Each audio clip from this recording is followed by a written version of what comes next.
Welcome aboard. This is the Miles to Go podcast. And now here's your host, Ed Pizza. Hey guys, welcome back to the Miles to Go podcast. Mr. Kerr and I have had our lap around the track with United Airlines, and we will be covering that shortly. We've taken Pi out to the 7th decimal place and still can't really figure out why Richard got the refund that he got. But more on that in just a minute. We're also going to be talking about some new credit card offers, a questionable Southwest Companion Pass, and then we've got a question from our Slack community for Mr. Kerr and I to break down. Looks like you were sporting home background there, Mr. Kerr, and that's back after a brief trip to Chicago for your kiddo's first visit to Wrigley Field, huh? Yeah, my first visit as well. That's right, because I remember you saying that you thought it was a badass place to watch a baseball game. It was amazing. Love Wrigley. Been watching it my whole life on the WGN, growing up watching the Cubs during the day games, and then finally had an opportunity to redeem Marriott points for a Bon Boy moment. We had 3 seats to the Marriott Bon Boy suite that they do for every home game. Suite number 39, almost directly behind home plate. Man, it was awesome. I won't go into all the details, but Park Hyatt Chicago we stayed at. Fantastic over-the-top treatment for the kids. Got everybody excited. Loved that hotel. And then walking into Wrigley, man, we walked directly. The suite entrance you get to go into is directly underneath the famous sign right outside. Picture of the kids, and you like walk through that security and you just go right up the steps behind home plate and just take in Wrigley in all its glory the first time. And it really hit me how small it was compared to like being used to watching games at Truist Park, which was awesome. Feel like watching a high school game. We got balls. The kids got on the field for batting practice. They met a couple of the best Braves players and got pictures, and the Braves manager came over and said, hey, it's all the kids in the t-shirts in the away game. Absolutely fantastic. Love it and can't wait to do it again. Awesome. I love it. I want to talk a little bit more about Park Hyatt Chicago, and I got a very short story to tell on my first visit to Wrigley. But a little bit of housekeeping first. You can text us or send us a voicemail if you'd like to ask us a question on the show or tell us why we're wrong about something. And you can do that at 571-293-6659. In your opinion. As Richard likes to say, everybody's entitled to their wrong opinion. He is at Kerr Points on all those social media channels.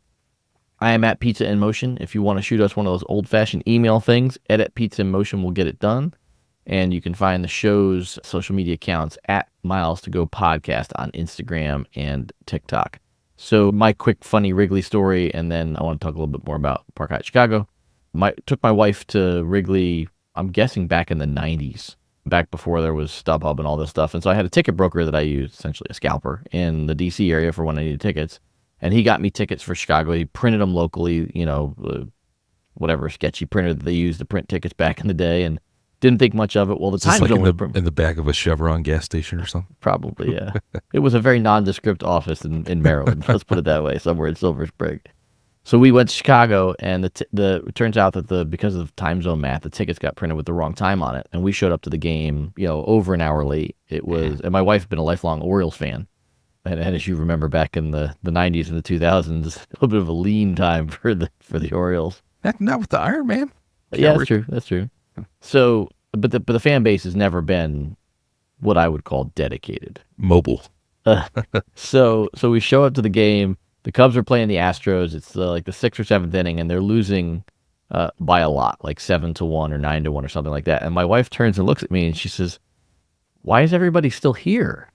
Because it just never occurred to her that fans actually stayed for the whole game, which at Wrigley is, they are passionate fans. So I was impressed. The Cubs are okay this year, man, but the game we stayed into went into the 10th inning. The Cubs ended up winning 4-3 in the bottom of the 10th. They played the Cubs song that I had forgotten about, and they got the Wrigley lights flash kind of on and off the way they do that. Really cool. The one story I will tell was, apparently, didn't know this, completely ignorant, whatever. In order to go out into the bleachers, even before the game starts, you have to have a bleacher ticket. Like they kind of subsection the stadium off. Yeah. Didn't know that. And so anyways, we get there super early. The Braves are on the field for batting practice. We go in behind home plate, like I said. We walk up the third base line. The whole pitcher's bullpen and pitchers in the outfield, and it's literally just me, Thomas, and Mary standing there. A couple of the pitchers walk over, say hey to Thomas and Mary, give them a ball, see Max Fried, one of the starters for the Braves, chatting, chit-chat, hey, man, thanks for coming out. We walk into the bleachers, the outfield for Braves start hitting batting practice, and it's me, Thomas, and Mary for like 20 minutes, completely by ourselves in the bleachers. Yeah.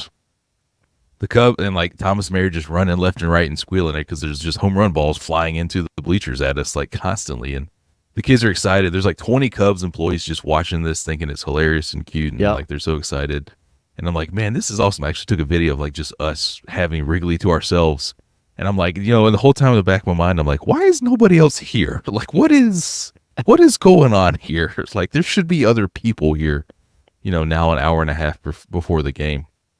Finally, about 20 minutes after doing this, an old, crotchety, mean lady comes up to me and she's like, sir, let me see your tickets. And I like pull up like the suite tickets. And she's like, you don't have bleacher tickets. You need to leave now. And I was like, oh, okay. Like I didn't know. I mean, and now everybody listening to this, she was like, duh, man, like you can't. And actually, I think Jackie in the Slack group had told me like, you got to have bleacher tickets reading back through the Slack. But anyways, we apparently wandered over. We weren't supposed to be.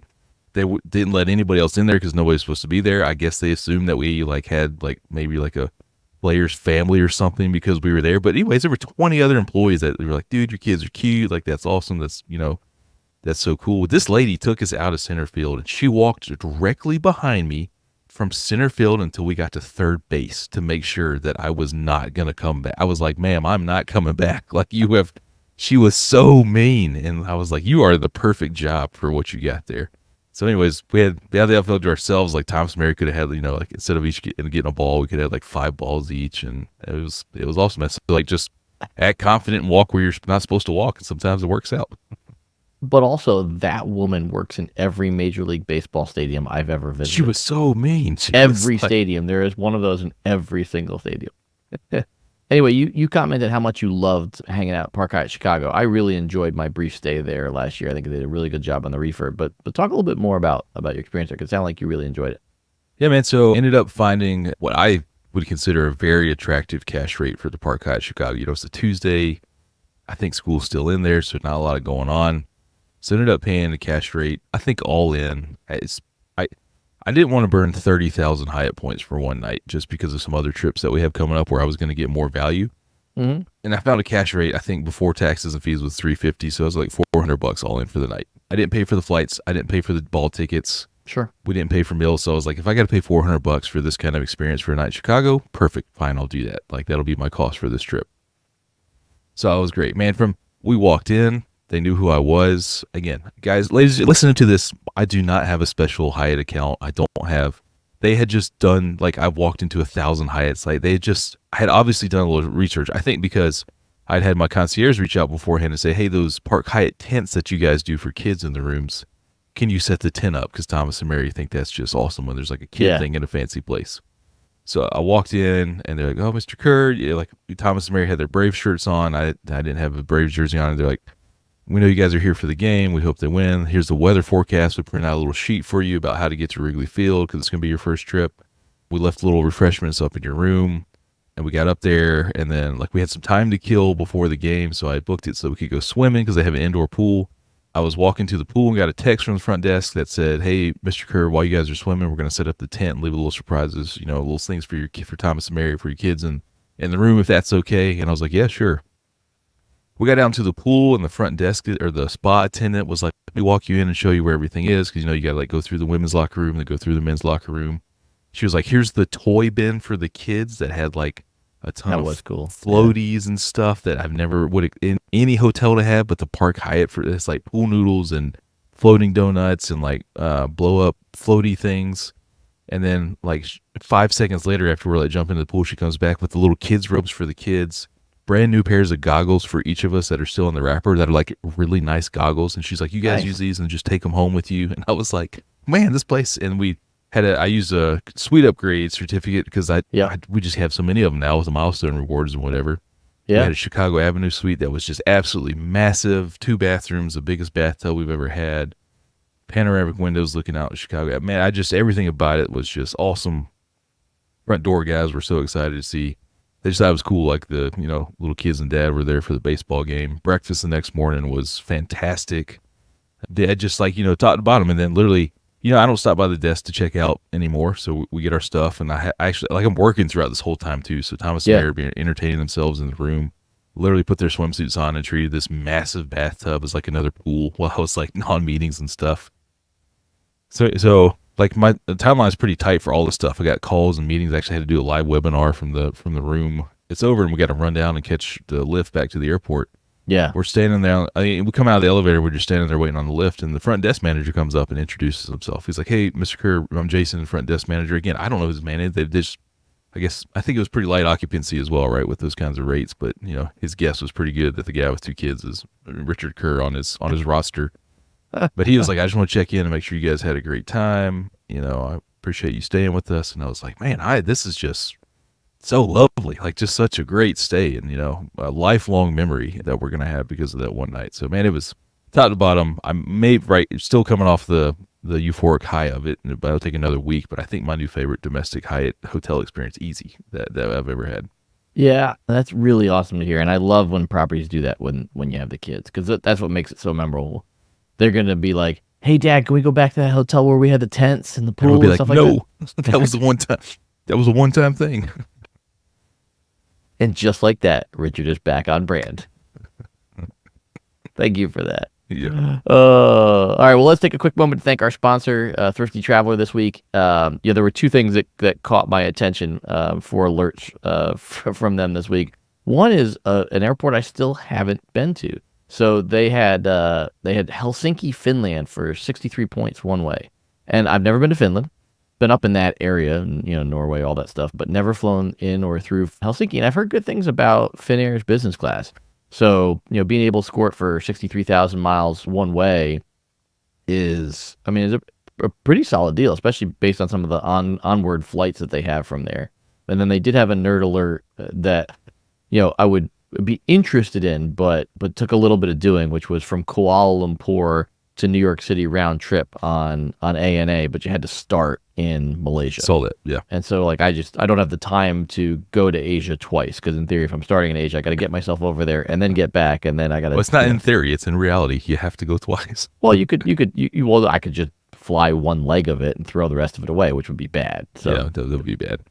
Finnair has the new, what do they call it? The business class seat that's kind of like a permanent couch. Right. Yeah. I don't know what they call that thing. You're right. That I've wanted. I know a few people. Everybody follows on Instagram. We tried it out and they got reviews of that seat. It'd be cool. I do want to go to Helsinki. I do want to go to Finland. Yeah. So again, wish I could have the chance to jump on it. And then for the second deal, look, if you've never been to Kuala Lumpur, amazing city. Had a chance to go there a few times. Actually, did business there when I was in the Navy. Loved it. Amazing hotels at incredibly cheap prices. Yeah. Amazing culture around there. It is a melting pot of everything in Southeast Asia. So shout out to Kuala Lumpur if you get a chance to go there. Yeah. So overall, if I look at my Gmail, I've got almost a full page of alerts since we recorded last week. These are my 2 favorites, but there are a ton, including a bunch of cash deals. So it's not always points, but if you're looking for ways to score great deals, a subscription to Thrifty Traveler can help you get it done.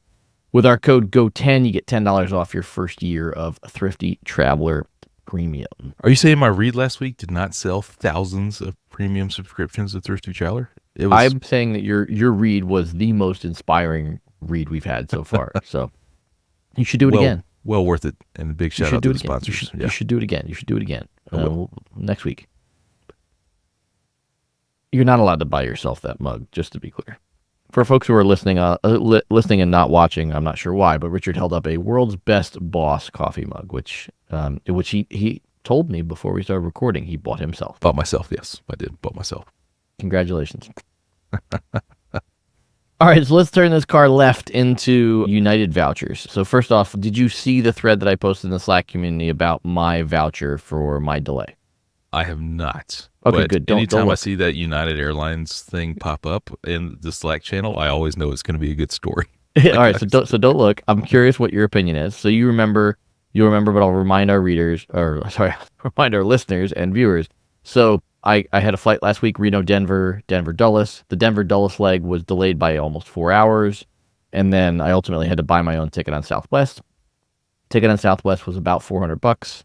I ended up not flying my last segment on United. I still haven't gotten a refund for that segment yet, which we'll talk about yours in a minute. And I've got my calculator and a team of accountants here to help us calculate that. But I did speak with Global Services Customer Care, and I'm curious what you think would be the appropriate voucher to receive for a 4-hour delay that ultimately caused me to buy a ticket on another airline. What do you think? Not weather induced, right? Not with no, with mechanical, straight Yeah. mechanical. Yeah. Straight mechanical. If I'm global services and I've displaced my most coveted of passengers and forced them to pay $400 out of pocket, I would absolutely cover the Southwest ticket and probably give you maybe $250 on top of that. That would be my guess. That would be an adequate. I'm sorry. Okay, so now for question number 2. What do you think United gave me? Maybe a free drink certificate and a high five. I got a $200 voucher, and Okay. It's not, but not covering the Southwest flight. no, so I'm out of pocket $200.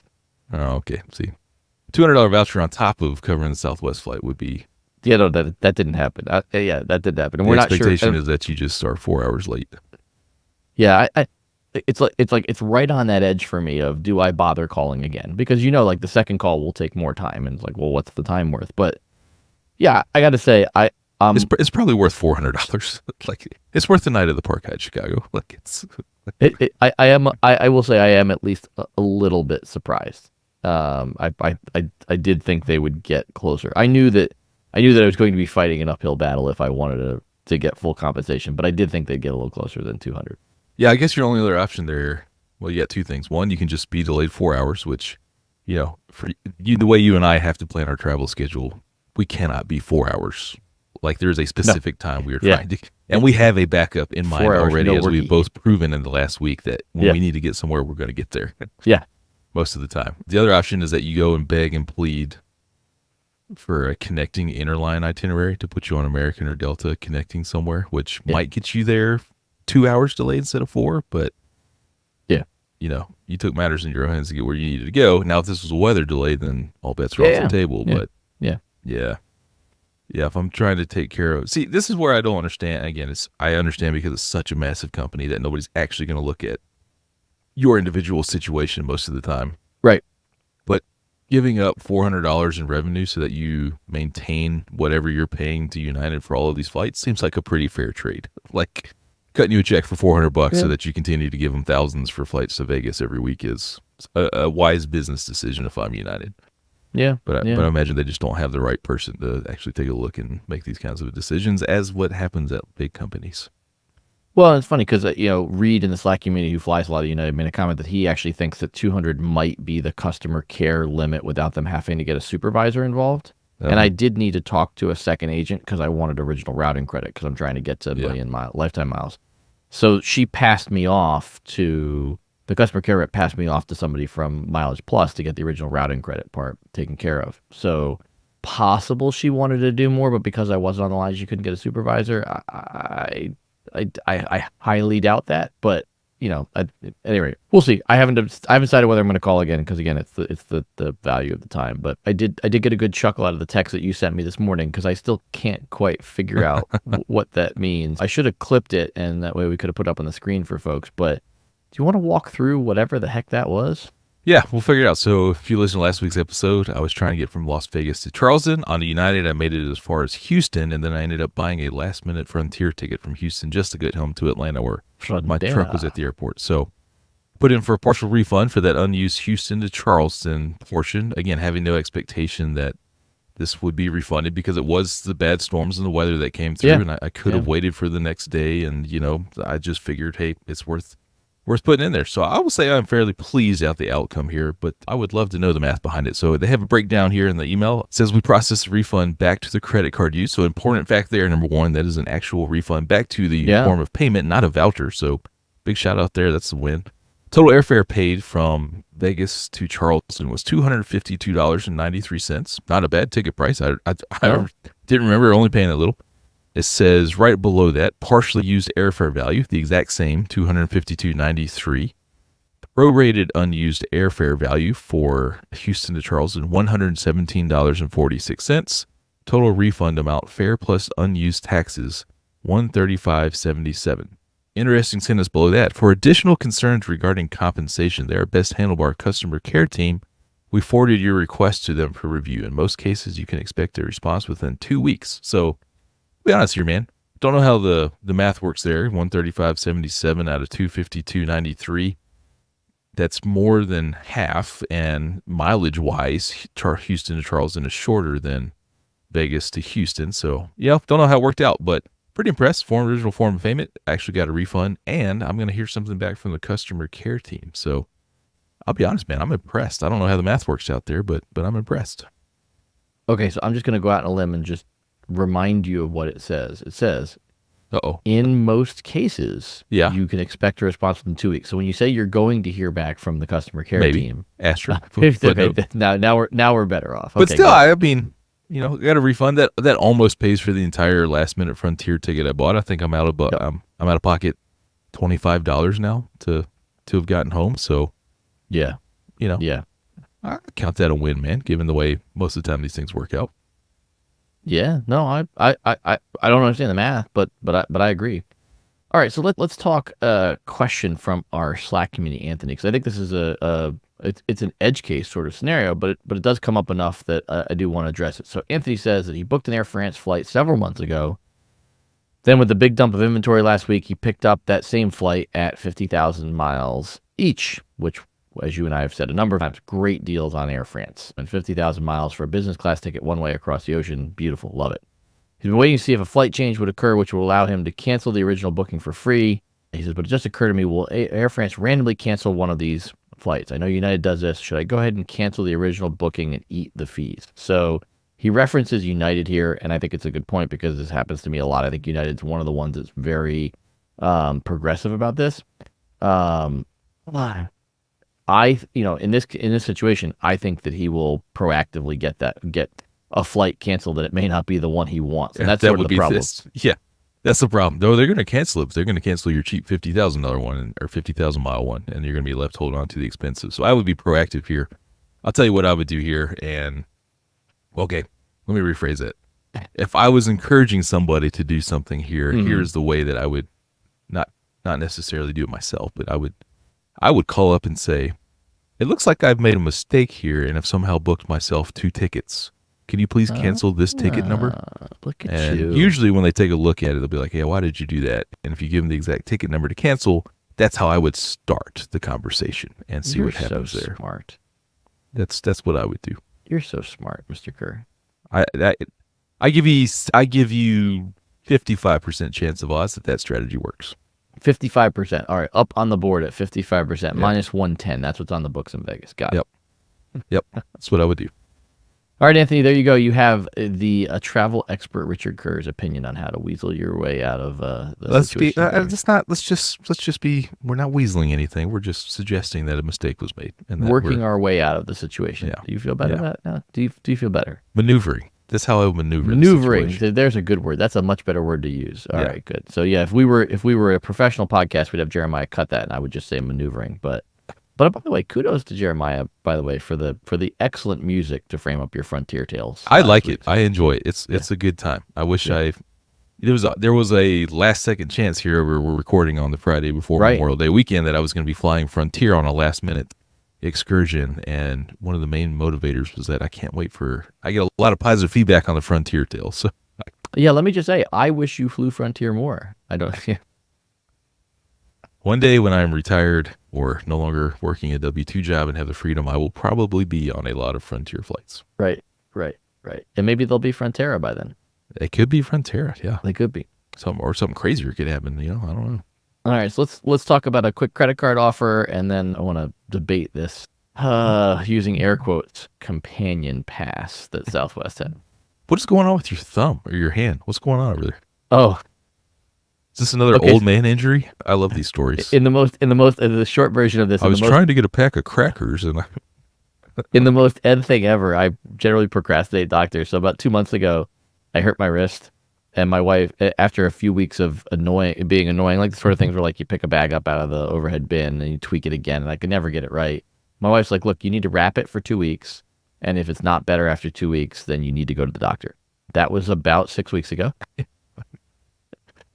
That's my cholesterol soared into unknown territories. So I did go to the doctor yesterday thinking like they were just going to tell me like, yeah, like, okay, you need to just leave it alone until it stops hurting. And so the doctor comes in, she's like, so like, do you have any swelling? Did you have any swelling? I know it's been a while. I'm like, I don't really remember any swelling. She's like, okay, well, you did break your wrist. And I'm like, oh, okay. So this small crack on the side of the wrist. She's like, here's the new bone growth. I'm like, oh, oops. And then apparently there's some cartilage in like this little knobby thing right by the right by Yeah, the wrist that's here. exactly what the medical textbooks say too, the little knobby thing. Yeah. They think exactly right. Yeah. And apparently she thinks I did something there too. And so the initial answer is keep it fully immobilized for 2 weeks. And if it come back in 2 weeks and if it still hurts, then we'll talk about surgery. And I'm like, yeah, that does not sound like a good idea. And do we want to share what activity was occurring when you injured this, when you broke your wrist? This is a family podcast, Mr. Kerr. I didn't say anything. I'm just like, I meant I don't because actually. Here's you the thing. literally hurt yourself doing the most mundane thing. So Yeah, well, that's if the it was thing. like I don't opening actually. the front door. I don't like, actually know what. Yeah, I don't know what caused the first tweak. I think it was pulling the suitcase out of overhead bin, and then it was just sort of sore. And this is the old man part. I think I was doing a Peloton core workout, and I got done with the core workout, and I was like laying on the rug in the house, and I got up on my wrist, and then I rolled the wrist underneath, like it went. It's video. You hurt yourself getting up off the floor. That's Yep. Yeah. The second time. That was what made You it hurt worse. yourself Yeah. getting So I'm up guessing off that's the when I floor. broke it. Yeah. Oh man, we're about to go on a really go off the rails here since you said Peloton. You triggered me. This was Breaking news on the Miles to Go podcast. Richard is getting on a soapbox while Ed's wrist is broken. Dude, I had this conversation with Emily right before we got on to record. I am literally here in my office staring at my Peloton bike that has been here since 2020. For those of you who follow me, know that like 2020 to 2023, like I hammered the Peloton. Mm-hmm. Hundreds of classes. It is what kept me in the svelte shape that you see today instead of just being a big blob rolling around the airport. Dude, it's been broken for about 6 months now. We've called 100 Really? times. I've didn't know replaced every part. I've done everything, and I've just been begging Peloton. I will pay for a service technician to come out here and get this bike working again. They give me one more part, the sensor board. And what Peloton does now is you pay for the part, they ship it to you, and as soon as you get the part delivered, they send you a link to schedule a repair appointment. Tell me, over the last month of trying every day, how many repair appointments have been available for me to schedule? I'm going to go with 0. Exactly 0. None ever. And it just says check back in 24 hours. I've been checking back in 24 hours for like a month, literally. You call them, you text them, they say there's nothing we can do. Repairs are handled by third party. I'm like, but if I order a new Peloton, that shiny new Peloton van would show up in front of my house tomorrow. I bet that person knows how to replace this one part that is just like, it's just really right in the guts of the bike. That's just too much for me. Like I've replaced everything else. Dude, after a month of trying to escalate, like they literally will not answer you. And they're like, you know what? We don't want you as a customer anymore. They refunded my fee yesterday for the repair technician. It was like $150 you got to prepay for a technician to come out. They refunded it and said, we can't fix your bike. Like, really? What? Like, I'm literally being fired as a customer because they can't fix their equipment. And this is why every time I see the Pelotons in the hotel gyms, they're always broken. They're never going to get fixed. It doesn't make any sense why these are still in the hotels. They're always broken. They don't work. They're never going to get fixed. There's no infrastructure whatsoever set up to support this. And Hyatt just launched this new partnership with Peloton. And if you look at the Peloton stock and you look into the news, right, they're in trouble. And I'm like, well, the only saving grace to partnerships like that is that Peloton built so many bikes that they didn't need, that there is a warehouse somewhere where they can roll out a new bike. So like if I'm offering to still pay the monthly subscription, which we've been doing for all the other classes they have, but like you're going to fire me as a customer and like I pay to have the bike repaired, and after a month you tell me like, yeah, we just can't do this, like then I'm not going to be your customer anymore. And it's fair. It's a sad day, man. Like literally during COVID, like Peloton is what kept me at the same weight instead of like just absolutely massively ballooning out. Everybody's like, you're already a big dude. I'm like, trust me, I would be a huge dude if Peloton had not been in my life. So no, I agree. Same thing during the pandemic. So that's Peloton, man. Ooh. I did have a similar bad customer service experience, nowhere near as bad as yours with Peloton. So I can't say they're on my good side right now either. Their stock's tanked. I don't know what's in the future of the company, but yeah, good luck. We actually had a debate about this. That debate we discussed this on Results Junkies, the other podcast, a handful of weeks ago, about some of the decisions that Peloton has made and how they got to where they got.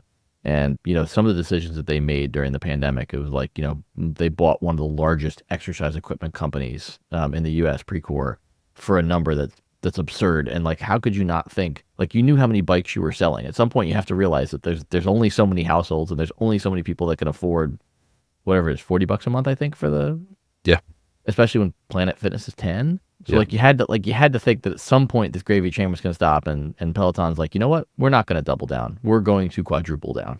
That'll be better. Man, it was so good. I used to book hotels. I mean, I wrote an article. I'm going to write an article on Point Sky about booking a hotel because it had Peloton because I knew I could get a workout in. And now I see the thing that's just going to be broken. All right, so let's talk Marriott credit cards, quick Southwest Companion Pass, and then we should probably do our day jobs. So Marriott Bonvoy Business American Express card. Mr. Kerr, are you in or out on a sign-up bonus for 5 free night awards? You would need to spend $8,000 over the course of 6 months. So I do like this trend towards longer times to hit the spending bonus. It's a $125 annual fee. These free night awards are capped at 50,000 points, which means you could top them up to 65 apiece. But essentially, if you could max it out at someplace like Swan or the Dolphin, you could get as much as 250,000 points out of this offer. Are you a buyer, Mr. Kerr, or a seller on this offer? I've actually just closed this card because I held it for a year and the annual fee came back. And there's really no continuing benefits for me to keep it because I think it only comes with a 35K cert, and that these days is tough to use. Man, I mean, I think it's great potential value. I personally am not in because I'm just not, I don't have the energy to track maximizing 50K certificates or getting to a hotel where I would happily stay one night instead of 2, but I can't because it's 80,000 points per night. So now I can't use these certificates. So I see the value in it. I think it's really smart by Marriott, but for me personally, I just want points. I don't want the certificate game. I just don't have enough time to mess with it. Yep, I think I'm with you. I have enough certificates. I think the offer is certainly valuable. So if somebody doesn't have a Marriott credit card and they're thinking about getting into the Marriott world, I think it could have value. The only tough part about it is that to really maximize this offer, I think you're going to need to be able to top up the certificates. So, that $8,000 in spend that you're going to put in the card in those 6 months probably isn't going to earn you close to 75,000 points, which would be the 15,000 points per night that you might need to top these certificates off from 50 to 65. So my 2 cents on it would be if you had a Marriott balance or if you had Marriott work stays and you knew you could earn, call it 100,000 points on the card in the first 6 months, then I might be in the range for it. But I think, as you and I have seen, it's going to be tough to find a ton of really good value at 50,000. You probably need to get up into the 55 or 60,000 point range to get a good property somewhere for a 5-night vacation. And then, it could be a good value. But I think you got to plan on, you're probably going to need to supplement this with, 75 to 100,000 points of your own.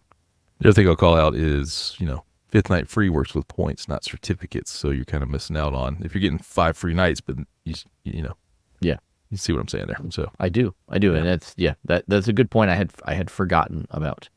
All right, let's close with this Southwest Companion offer. Okay. I'm not going to editorialize. Take a deep breath, Ed. I'm not going to editorialize before I shout out the offer. So the offer is purchase a round trip flight to Hawaii by May 24th, travel to and from Hawaii anytime in June or July, and then get a companion pass, which means you get essentially a free second ticket to fly anytime between October 5th and November 15th. So you have 2 months to get to Hawaii and back, and then you have 40 days in the fall where you would get free companion pass tickets. Buyer or a seller, Mr. Kerr? As of today of recording is the last day you could actually take advantage of this. So I think we're talking about this because of the, call it, unique circumstances. It's so nice of you to say. You use the word gimmick in pre-show. I would tend to lean towards that as well here because of such a short time in order to do it, and then to get to Hawaii, and then the companion pass is only good for 40 days. Like, I mean, they're just throwing that out there because they know most people aren't going to use it, or they're going to use it once. So it's like, I don't know what we're doing. I think we got a little too. I think a lot of these offers previously have been more generous, and the companion pass has been good for longer. So I am not a buyer here for this one. So I did use the word gimmick in pre-show. I think that's how I feel about this. I think when Southwest started doing companion passes that were valid for like 90 days, I felt like they had hit the limit on what they could do with these offers. We've seen 6-month versions, we've seen 4-month versions, we've seen 3-month versions. I think those are all like fine because you could, even in 3 months, it's not impossible to squeeze in 2 trips. And if you were crazy like us, you could squeeze in 3 or 4 trips. 40 days, on top of which, you're covering Columbus Day in this time period. So that's one weekend, potentially, if you're like a normal human and you travel mostly on weekends for leisure. That's going to be a tough one to book an affordable ticket. So now you're looking at, one less weekend where you can maximize this offer. But I will say, there was a nugget here. If I move away from the gimmick part of this, which I do think is a gimmick, there is a nugget here that follows up on something we talked about last week. Okay. It's another like breadcrumb in this piece of they're discounting inventory in the fall in anticipation of less demand. So I think, I haven't seen it yet in my ticket prices. You and I tend to book closer in, but it really does feel like the airlines feel that there's going to be a lull in travel in the fall and potentially in the winter. And I haven't seen it yet in hotel pricing, like the sort of deals that would make you think that they're trying to put heads in beds. But this is another little piece in the puzzle of maybe we see reduced pricing in the back half of the year. I'm here for it, man. I would love to be on a plane where there's not somebody next to me. Yeah. Yeah. Long live the days of one of the very few bright spots of COVID was flying with the middle seats blocked, man. It was just, I think it just did wonders for everybody mentally traveling to have a little bit of space. Look, I got to tell you, I mean, I think part of why I wasn't so upset about flying home from Denver on Southwest versus in the United First Class seat I had, we boarded the flight and they announced more than once, this flight will be 99% full. There will be one empty seat on the entire plane. And would you know that it ended up in 3 Bravo and I was in 3 Alpha. Yeah, man. A window seat with the middle empty for like a length of flight like that is great. Actually, I have to go to Seattle for work here in the next few weeks, and the economy. That's a long flight. Dude, yeah. I'm already thinking about the 3-3 cramp from Atlanta. Like, I used to do that all the time. My first duty station was out in Seattle, so we used to make the Seattle to Atlanta trek. Yeah. Routinely for 3 years, man, and it is just not fun. I'm already dreading those 2 flights. Yeah, that's a long nonstop flight. Yep. Long nonstop flight. Well, I wish you all the luck in that. I am sure that the Comfort Plus middle seat that you'll be in will be very special. I think we're gonna fly Alaska Airlines rather than Delta, so we'll check it out. So you might actually have an aisle or a window. Yeah, I hope so. Well, you still got some American status left, so that should save you the seat assignment fee, right? I hope so. I sure hope so. That's a lot of hope so's. Yep. So we're gonna end the show on a hopeful note. You can tell how excited I am about that round trip flight. I can tell. Well, by the time this episode drops, we will have done a meetup for the Slack community. We'll be hanging out at Topgolf this weekend. So if you're a Patreon supporter of other shows, or if you're thinking about supporting us, come join the Slack community. You heard our question from Anthony there in the Slack community. And we got a group of folks who are going to be pretending to be golfers at Topgolf this weekend here near my home in Northern Virginia. Hopefully have another meetup planned for the fall. Trip to Vegas this week for me. Are you going anywhere this coming week? New York City. Someplace new. We're both going someplace new. Yep. I like it. New York City. Have you picked out your hotel yet? Are you still doing a dream for double nights? If that's still going on, I'm sure that's where I'll be. I think it is, and I'm looking to see where are you at on Hyatt nights. Yeah, I need to see because again, I'm really hoping these double nights post after the shit is done because so far none of them have posted. So I think I'm owed 6 additional nights here. By the way, next week we do need to discuss Chicago Athletic Association because I did stay there this week. So it is a good spot. Yeah. We also got to discuss Chicago traffic, man. What are those people doing to themselves? Blue line. We did it. We did Blue Line in. We did not have time to do the Blue Line out, but traffic was actually not that bad. Well, I'm at 66 nights as of this moment in May. So kind of sort of on pace for 150, but there's going to be a big summer. So does that include like the double nights? I don't have any Thompsons or Dreams, unfortunately. There's no Thompson in Vegas or Dreams. So I don't like how you got to click this drop down menu now. With the double nights, I am at 52. Oh, 52 nights. Spicy. I'm way ahead of Mr. Kerr. All right. Yeah. Well, we'll see where we are at the halfway mark. I've had a lot of non-Hyatt nights this year between Disney on property and I think I'm at like 8 paid Marriott stays now because of where I've been. So it's a big number. And 1 Hilton. Yep. All right, well, can't wait to hear which dream hotel you stayed at in New York City while you're gone. I'll be sure to update on my Vegas trip, and we'll talk a little Chicago Athletic Association. Got to finish up the summer travel planning as well. But until we upload again, we've got miles to go.